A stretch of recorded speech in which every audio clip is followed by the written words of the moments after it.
Video ini merupakan bagian dari artikel yang ada di blog saya. Jadi buat kalian yang kebetulan nonton video ini di YouTube, saran saya adalah dibaca dulu artikelnya, karena di sini kita akan langsung nonton cuplikan adegannya dan kemudian kita akan membahas kosakata yang digunakan di cuplikan adegan ini.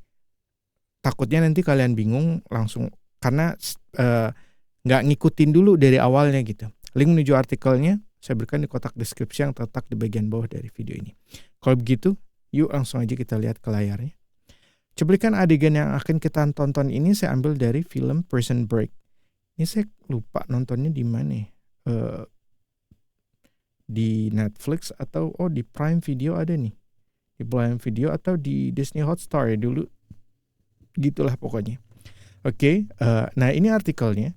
Di sini saya jelasin Are You Sure? Dan kemudian kita akan nonton contoh penggunaan Are You Sure? Jadi ceritanya ini Prison Break ini adalah si Michael Scofield itu kakaknya dijebak sampai akhirnya masuk penjara dan kemudian sudah diputuskan untuk dihukum mati gitu loh. Terus Michael Scofield sebagai adiknya nggak terima kayak gitu, cuman dia nggak bisa apa-apa. Akhirnya dia mikir, gue masuk penjara aja sekalian. Nanti kalau gue di penjara, gue akan ngebebasin kakak gue, kita akan kabur. Gue akan coba kabur dari penjara gitu. Dia gitu. Jadi dia masuk penjara, ya udah gue masuk penjara. Di penjara nanti gue akan berusaha kabur. Gue akan nyelamatin kakak gue dan kita akan kabur barengan dari penjara gitu. Terus kemudian si Michael Scofield itu dia ngerampok bank. Karena tujuan dia masuk penjara gitu. Nah kemudian ini adalah sidangnya gitu. Nah kalau sidang tuh kan ada pengacaranya. Pengacara tuh kan biasanya ngebelain si ini gitu. Nah ini si hakimnya ngomong gini. Rarely in the case of armed robbery do we hear a plea of no contest. Rarely in the case of armed robbery do we hear a plea of no contest. Rarely, jarang sekali terjadi, in the case, di kasus of armed robbery, perampokan bersenjata, do we hear, kita mendengar a plea of no contest. Ini bahasa hukum nih. Ini bahasa hukum. Kemarin tuh sempat saya googling gitu, a plea of no contest ini apa sih? Ternyata ini bahasa hukum bahwa nggak ada pembelaan gitu. Intinya tuh adalah si terdakwa itu tidak membela sama sekali gitu lah. Makanya kemudian saya terjemahkan, rarely in the case of armed robbery do we hear a plea of no contest. Itu adalah jarang sekali terjadi di kasus perampokan bersenjata di mana tidak ada pembelaan sama sekali dari sang terdakwa. Nah terdakwa itu nggak melakukan pembelaan sama sekali. Kamu bersalah, iya, dia malah ngakuin gitu. Iya, saya memang salah gitu. Karena memang tujuannya si Michael Scofield memang dari awalnya memang dia pengen masuk penjara buat ngebebasin kakaknya.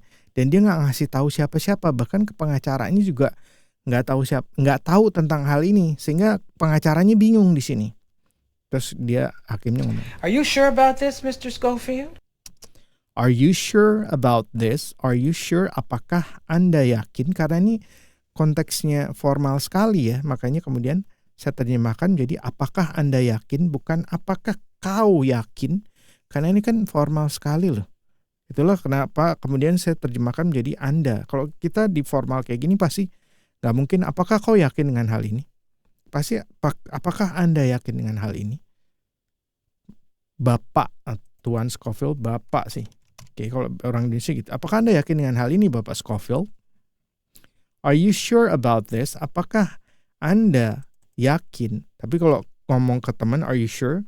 Lo yakin? Itu juga bisa. Gitu. Tapi konteksnya formal, apakah Anda yakin about this, mengenai ini? Mr. Scofield, Bapak Scofield.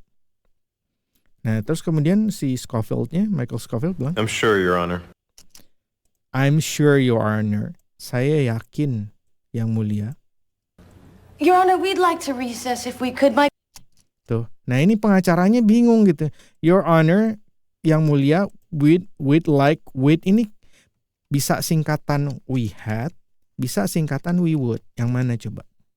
Kalau di konteks ini, kalau diterjemahkan menjadi we had, kita mempunyai like to recess.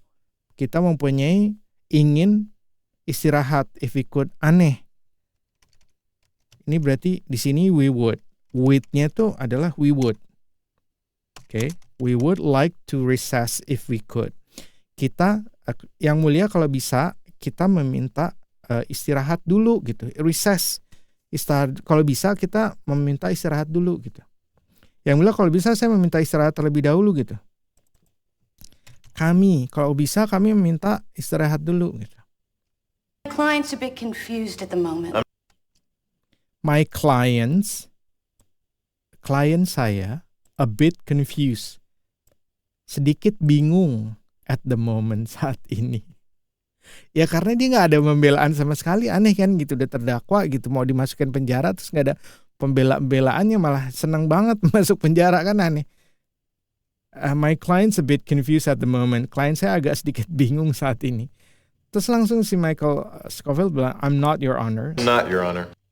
Saya tidak, sebenarnya I'm not itu di sini, saya tidak your honor. Saya tidak yang mulia. Tapi kemudian saya terjemahkan jadi saya nggak bingung yang mulia, karena ya udah konteksnya begitu gitu kan. Sebutnya a bit confused, dia bingung gitu. He is, Your Honor. Si pengacara bilang he is your honor. Iya dia bingung yang mulia.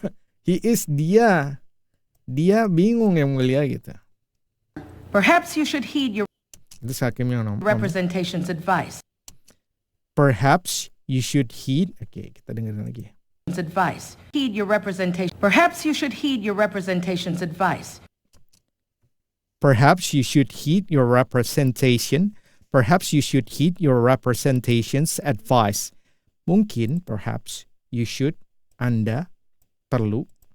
Heed itu menyimak, tapi di sini sama kayak artinya mendengarkan your representation. Perwakilan yang mewakili Anda gitu.